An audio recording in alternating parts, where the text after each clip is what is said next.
हम लोग डेवलपमेंट और विकास की बात करते हैं। परम पूज्य महाराज श्री के एक परिचित विदेश गए थे, बहुत पुरानी घटना है, 50-60 वर्ष पहले की। अमेरिका से लौटे वैद्य जी थे, काशी के बड़े प्रसिद्ध वैद्य जी, और पहली बार अमेरिका अपने पुत्र के पास गए। वहां की सारी सुंदर व्यवस्था और बड़ी बड़ी ऊंची इमारतें देखकर इतने प्रसन्न होकर के लौट करके 3 महीने बाद आए, महाराज श्री से मिलने आए और कहा कि महाराज श्री, आप लोग जिस राम राज्य का वर्णन करते हैं वो तो अमेरिका में ही है। सुंदर व्यवस्था का नाम राम राज्य नहीं है, भौतिक विकास का नाम राम राज्य नहीं है, वो तो रावण राज्य में भी था।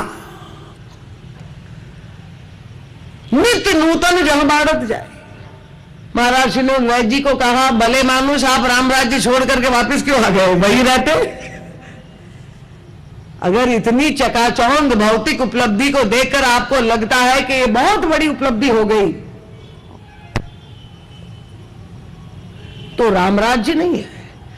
हनुमान जी महाराज ने सारा वर्णन सुन करके सारे लंका का निरीक्षण किया, और जैसे सूक्ष्मता से श्री हनुमान जी ने लंका का निरीक्षण किया, शायद रावण ने भी नहीं किया होगा।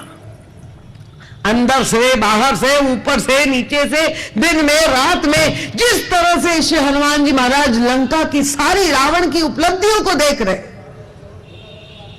और उसमें क्या खोज रहे, कहीं भी सीता जी है कि नहीं है, श्री सीता की खोज में आए। पर सारे लंका के, आप वहां पर गोस्वामी तुलसीदास जी ने बहुत गहरा व्यंग किया है, ये उनकी शैली है। राक्षस जिन भवनों में, जिन घरों में रहते थे, उसके लिए गोस्वामी तुलसीदास जी ने एक ही शब्द बार बार व्यक्त किया, पुनरावृत्ति की, हर एक राक्षस के घर को मंदिर के नाम में संबोधित किया। मंदिर मंदिर प्रतिकर्ष हो रहा, देखे जहां तक अगणित जो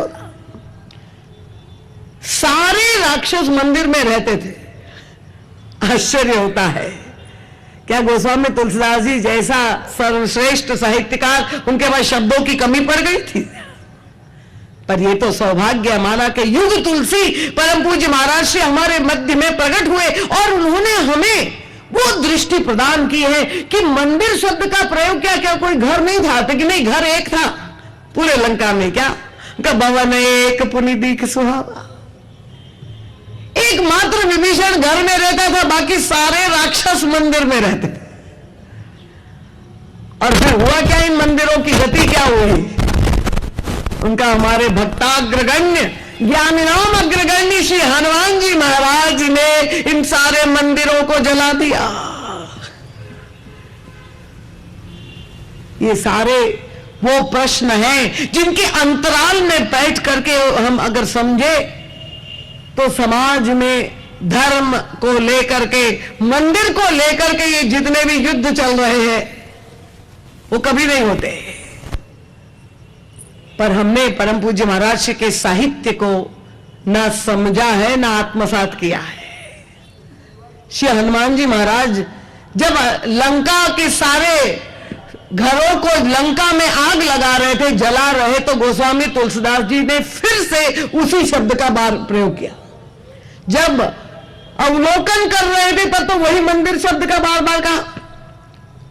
मंदिर मंदिर प्रतिकर्ष हो रहा, देखे जाता अगणित जोड़ा, गयो दशानन मंदिर माही, अति विचित्र कई जात सुनाई, शयन किए देखा कपिते ही, मंदिर मह न दीख वह दे। वहां तो मंदिर मंदिर की पुनरावृत्ति की, पर आगे जब जला भी रहे थे तब भी उसी शब्द को फिर से ले आए गोस्वामी तुलसीदास जी, क्योंकि मंदिर की लगातार ऐसा लग रहा था कि जड़ी लगा दी। अचानक से हनुमान जी महाराज रावण के महल से बाहर निकले तो शब्द बदल दिया, भवन एक पुनि दीख। पर आगे चल करके श्री हनुमान जी महाराज जब आग लगा रहे तो फिर भाई मंदिर ते मंदिर चढ़ी जाए, वहां भी एक एक मंदिर पर चढ़कर जला रहे। क्या तात्पर्य है,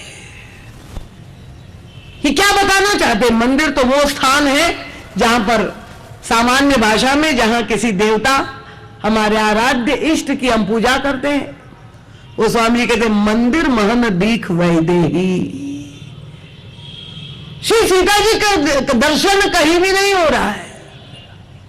तो फिर मंदिर लिखने के पीछे तात्पर्य क्या है? ये लंका के राक्षस, ये दशानन जिस मंदिर में रहता है, किस देवता की पूजा करता है, ये गोस्वामी तुलसीदास जी ने व्यंग किया है।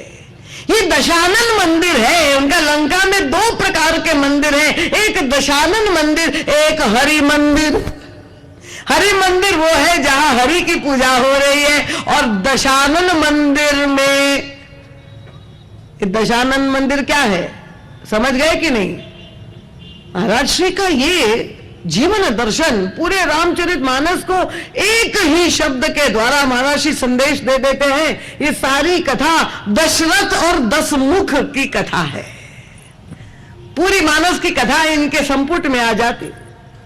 एक और दशरथ है, दूसरी ओर दसमुख है, और इन दोनों चक्रवर्ती सम्राट में वैसे कोई समानता नहीं थी, पर समानता नाम में केवल 10 की है। महर्षि का ये जो दृष्टिकोण है, महर्षि कहते हैं ये 10 शब्द में सारी मानव जाति आ जाती है। हम और आप सभी 10 है। तो ये दशानन मंदिर क्या है? उनका ये 10 इंद्रियों का जो शरीर है, ये देह मंदिर, यही दशानन मंदिर। और इस दशानन मंदिर में पूजा किसकी होती है? उनका देह देवता की जैसी पूजा राक्षस करते थे। शायद किसी हरि मंदिर में भी ऐसी पूजा नहीं होती होगी। ये केवल त्रेता का सत्य नहीं है, ये हम सब के जीवन की कथा है। रामचरितमानस मंदिर मंदिर वैदेही सारी उपलब्धि है, पर इन सारी वस्तुओं के द्वारा 10 इंद्रियां जो प्रभु ने हमें दी है, इसके द्वारा अगर हम भोग करना हमारे जीवन का लक्ष्य है, ये विवेक जो मनुष्य को प्रदत्त है, अगर उसका सदुपयोग वो नहीं करता है, 10 के साथ रथ जोड़ेगा तो धन्य हो जाएगा, दशरथ बन जाएगा और श्री राम को प्राप्त कर लेगा।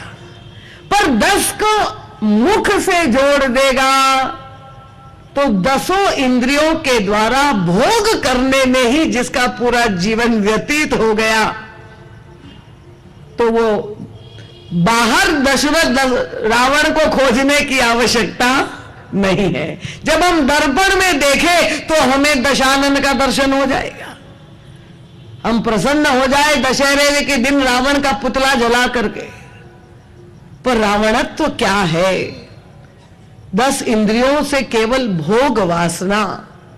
और तब मंदिर मान दीख वैदेही का मतलब कि सारी उपलब्धियां 10 वस्तु गिना ली, वहां भी 10। गोस्वामी तुलसीदास जी ये अंकों के द्वारा भी संदेश देते हैं, ये उनकी वैशिष्ट्य है, उनकी शैली है।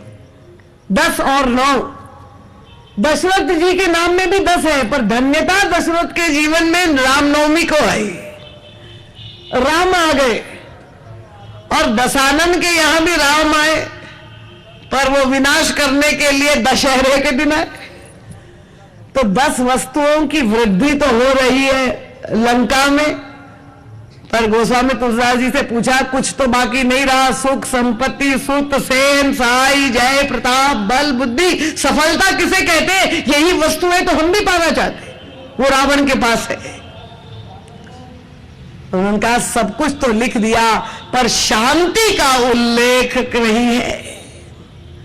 तो प्राप्ति किसे कहते हैं? श्री हनुमान जी महाराज ने यही रावण को समझाने की चेष्टा की। उनका ये तुम्हारी सारी उपलब्धियां है, वो कैसी है? एक नदी का दृष्टांत दिया। नदी आप जानते 2 तरह की होती है। एक नदी जैसे हम जिनकी पूजा करते हैं, गंगा जी, यमुना जी, नर्मदा जी, जो ऊंचे पर्वतों से निकली हुई और वर्ष भर आप देखेंगे कि वो प्रवाहित होती है, उसमें जल होता है और मनुष्य के जीवन की जल की सारी आवश्यकताओं का समाधान होता है। पर दूसरी प्रकार की नदी जो देखी गई, बरसाती नदी जिसे कहते, बरसात में उसमें खूब जल होता है, लबालब भरा हुआ, पर जहां ग्रीष्म ऋतु आती, जल की आवश्यकता, उस समय सूख जाती। श्री हनुमान जी महाराज ने विवेक देने की चेष्टा की रावण को। उनका सजल मूल जिन सरितन नाही, बरसी गए पुनि तब ही सुखाई। ये तुम्हारी सारी उपलब्धियां, ये सारी अचीवमेंट, ये सारी सफलता वो बरसाती नदी की तरह है जो मूल से जुड़ी हुई नहीं है। जड़ मूल से जो विच्छिन्न है तुम्हारी उपलब्धियां, समझ गए? बरसात में खूब जल दिखाई देगा।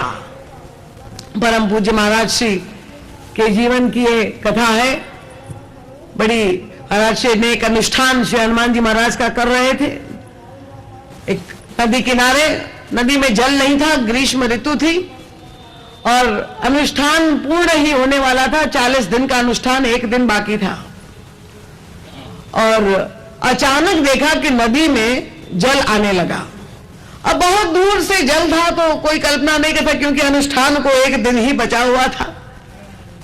पर ऐसी चमत्कारिक घटना उस समय घटित हुई जो है, जिस कुटिया में रह करके महाराज श्री अनुष्ठान कर रहे थे, वहां से अचानक जो है प्रभु प्रकट हुए और संकेत किया, दर्शन दे करके, और कुटिया से चल करके बाहर चले गए और महाराज श्री को इंगित कर दिया कि इस स्थान को शीघ्र छोड़ दे, तत्काल छोड़ दे।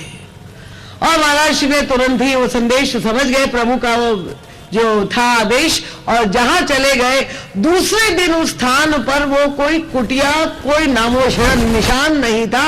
इतनी बड़ी जोर की बाढ़ आई कि सब कुछ बह गया था। तो बरसाती नदी जहां जल आता है अतिरेक कि वो सब कुछ नाश कर देती है, और जब जल की आवश्यकता है तो कुछ भी नहीं होता है। श्री हनुमान जी महाराज रावण को कह रहे कि तुम इतना गर्व कर रहे हो कि मैंने त्रिलोक पर विजय प्राप्त की, मेरे पास क्या नहीं है, ये सारी उपलब्धि बरसाती नदी की तरह है। और कितना सुंदर सूत्र दिया। उनका प्राप्त नहीं किया है तुमने, क्योंकि प्राप्ति क्या है, जब मूल से जुड़ा नहीं है तो तुम्हारी उपलब्धि दिखाई दे रही है पर वो क्षणिक है कि राम विमुख संपत्ति प्रभुताई, जाई रही पाई बिनु पाई।